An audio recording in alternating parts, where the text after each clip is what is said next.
We are taking a look at the Cloak and Dagger fighters from the Unmatched games. Now, Cloak and Dagger are fighters from the Marvel Teen Spirit set. What we basically have is Cloak, who is a teleporter. Dagger has these light daggers that she can throw. So these are dual heroes, which brings up a few interesting things with them. They're both heroes. Neither of them are a sidekick. Cloak and Dagger, they're both melee and have a health of 8 and have a move of 2. They each have their own special ability.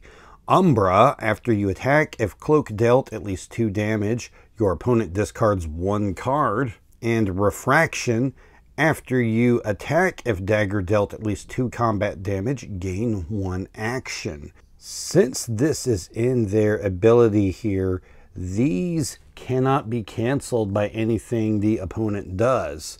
So if Cloak deals the 2 damage, your opponent just has to discard a card. There's no way that they can cancel that. And it's the same with Dagger's action gain. So that makes that really very powerful, and we'll see as we get into some of the cards how this can really affect a lot of that. But before we get into that, we're going to go into a couple of things about them being having multiple heroes. And this is where we're going to pull this rule book out, because there's stuff here in the rule book that is important. Now this top one here, this is something that has changed from the other dual heroes. The only other, well, they weren't dual, but the only other multiple heroes were the Raptors. And this retroactively applies back to them. Now, since that set, Engine versus Raptors, the Jurassic Park set, is out of print now, this isn't ever going to get updated on them, but they do use this for official tournaments and stuff. Cloak and Dagger are a pair of fighters. Each fighter is a separate hero with their own health dial. If something affects a player's hero, you choose whether it affects Cloak or Dagger, you being the person that is playing as Cloak and Dagger. When either Cloak or Dagger is defeated, remove them from the board like any other fighter. However, you only lose the game if both are defeated. But the difference is now that whenever there is an effect that affects the opponent's hero that your opponent plays, instead of it affecting both Cloak and Dagger, you now get to choose which one of those two it affects. One other thing that I want to address in here, this is something that is similar to when you choose if you're starting as big or small with Alice. Look at the order of things. 4, each player shuffles action cards to form a deck and places it face down, then draws 5 cards from the starting hand. Then, this always says the younger player, which is what the official rule is, but we pick ahead of time who's going to be 1 or 2. If your fighter has more than 1 hero, like Cloak and Dagger, place 1 figure in the starting space and the other in a separate space within the zone. If the starting space is part of multiple zones, the other hero may be in any of those zones. So the big thing here is that you draw your cards and then you decide which one of these is going on the starting space. So you get to look at your cards before deciding if you want to have Cloak or Dagger on the starting space. We're now going to look at their deck here. I'm going to start off with Cloak's card, and this is the only card that is unique to Cloak. Just 2 copies. Dark Force Dimension, attack of 4. Place the opposing fighter in any space. Your opponent discards 1 card. So some things to take from this here. You get to move the opposing fighter anywhere on the board that you want to put them. This could be used if you're able to start adjacent to attack, teleport them out to Dagger, and then have Dagger go on them. You can use it to just get them away. The other big thing is your opponent discards 1 card. Now you also have to remember the ability that you have here. If Cloak deals at least 2 combat damage, your opponent discards a card. So if they defend with anything 2 or less, They discard a card from this, and they discard a card from Umbra. So they could end up having to discard 2 cards out of their deck. Going to our next one, this is Light Force Barrage. This is Dagger's one unique card to herd, or the 2 of them. This is an attack of 7. Ooh, and just like other attacks of 7, has some effects that can be a bit harsh for Dagger. This card's effect cannot be canceled. After combat, if you win the combat, your fighter takes damage equal to the amount of damage you dealt. Basically, she's just going to take the same damage that she deals out. And since this is a 7, it can be a lot. And since Dagger only has a total of 8 health, you generally don't want to be trading damage with your opponent. So this is something you probably do kind of late game as a finisher. You can play it early if you think they're gonna defend for something big, but they better do it. So very much a finisher card. Does have a boost to 3 if you decide you want to do something else with it. We're now going to start going to the any cards, which is going to be everything else in the deck. Channel the Dark, an attack of 2.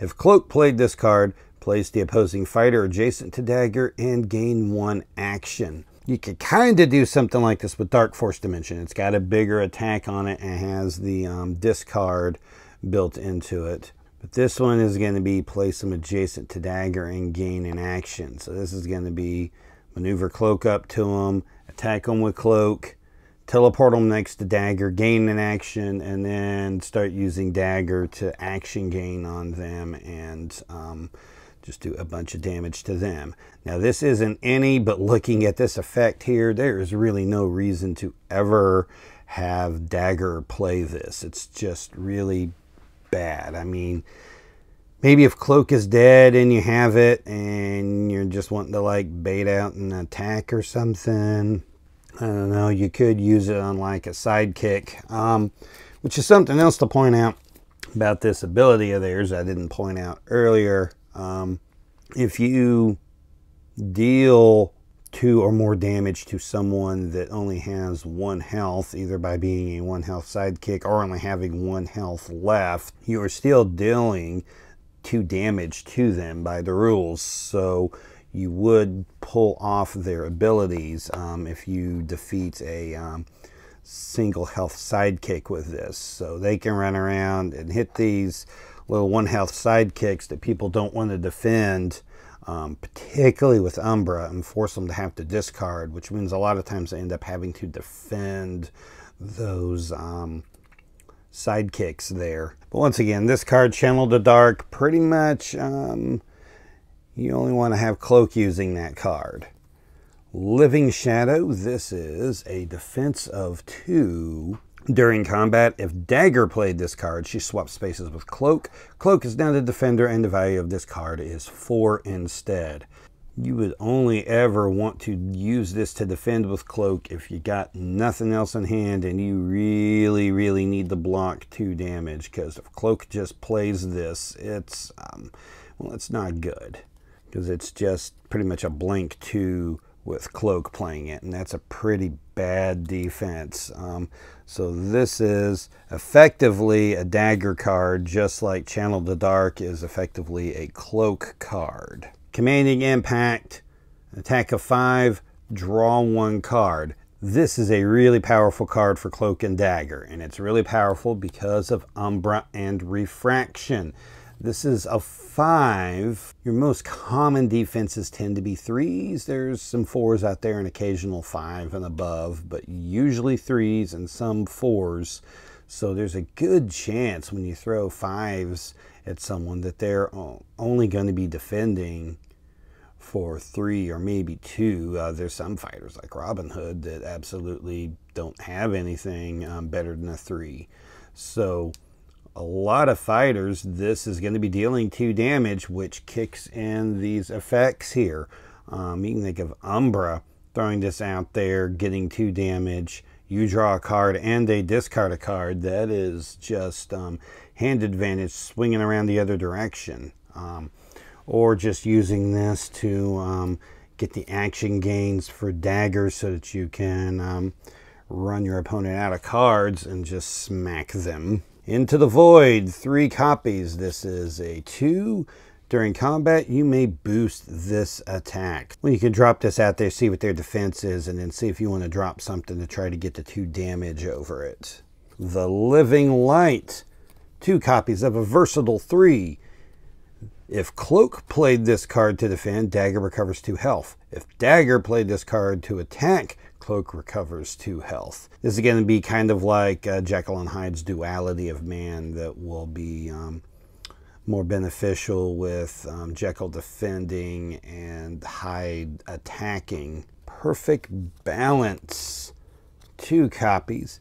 If Cloak and Dagger are both adjacent to the opposing fighter, the value of this card is 6 instead.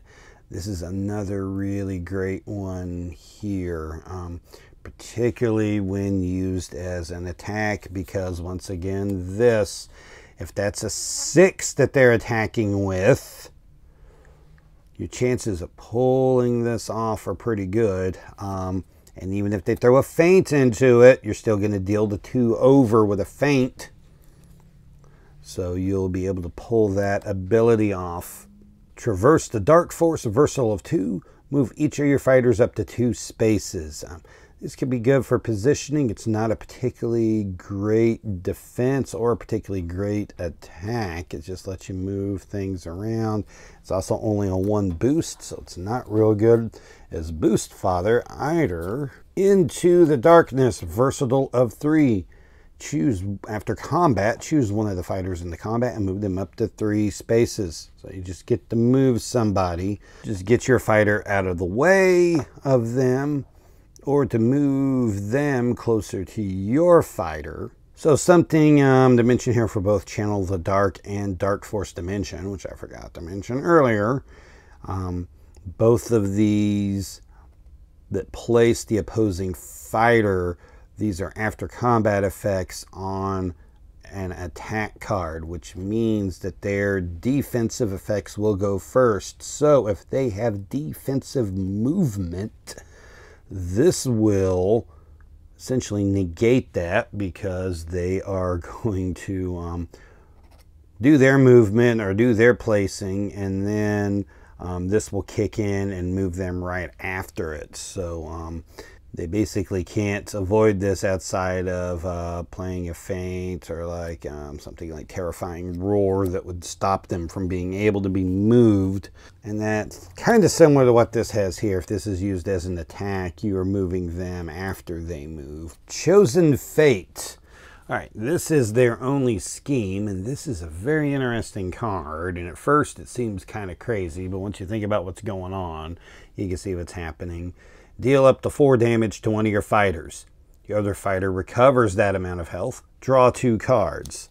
Okay, why would you want to ever deal damage to one of your fighters? Well, let's say that Dagger has just really been taking a lot here, and she has gone down to like, 3, but Cloak is still at 8. Cloak has just been in there tanking. Well, you can decide, I'm going to go ahead and I'll deal 2 damage to Cloak, put him at 6, and then I'm going to heal Dagger up to a 5 by healing her 2. Well, now Dagger is in a much less precarious situation, and you haven't hurt Cloak all that much. So it basically lets you just shift health from one fighter over to the others. Now, obviously, don't take more off of one fighter than what you can heal the other one, such as if this one is at 6, don't take 4 damage off a Cloak and drop him to a 4, because you can only bring Dagger up 2. But let me show you something crazy that you can do, and this is because of a ruling on things like piercing shot. You can over damage somebody. We're both sitting at 1 here, and you're like, I want to deal 4 damage to Cloak. Well, he's at 1, but I'll put him at 0 there. But according to the rules, if you deal 4 damage, you did deal 4 damage to him. So then you could heal Dagger up to 5. If you're willing to completely sacrifice one of them, you can heal 1 for 4 when you don't have 4 on the other one. Lastly, we are going to have 3 copies of Feint. You know this card. Versatile to immediately cancel all effects on your opponent's card. So you can see that Cloak and Dagger are going to be about trying to get this ability off here, making them discard cards with Cloak and get their hand down, and then be able to bring Dagger in to start getting attacks on them. And if you have a bunch of cards in hand and they don't have any defenses, and you can bring Dagger up there, so if you can get undefended attacks in, you can sit there and just start going through every card in your hand and gain an action. So then you can have Dagger just be like a crazy Bruce Lee that can just like throw literally everything in her hand out there and get action gains. Some other things to think of here. Since the only schemes they have card draw, they do not have any passes in here. That means they can get into exhaustion a lot quicker. The other thing to look at is that they have only 8 health each, and they take exhaustion damage simultaneously, which means that once exhaustion starts, the most that they could be at there would be 8. So it's just like 4 draws and exhaustion to completely defeat them. So these are not characters that are going to go into exhaustion. You're not going to try to play exhaustion with these guys. These are going to be more of a kind of a rush down. Use this guy to start draining them out of cards, then switch over to her and start doing a bunch of action gain attacks on them, and then eventually throw this guy out here and just pow. So, do you have any thoughts on Cloak and Dagger? Well, if you do, go down into the comments and let me know. You can also give this video a thumbs up and a like, and you can also check out my channel and subscribe to it so that you can see all the videos I post so you don't miss anything. We'll see you around next time.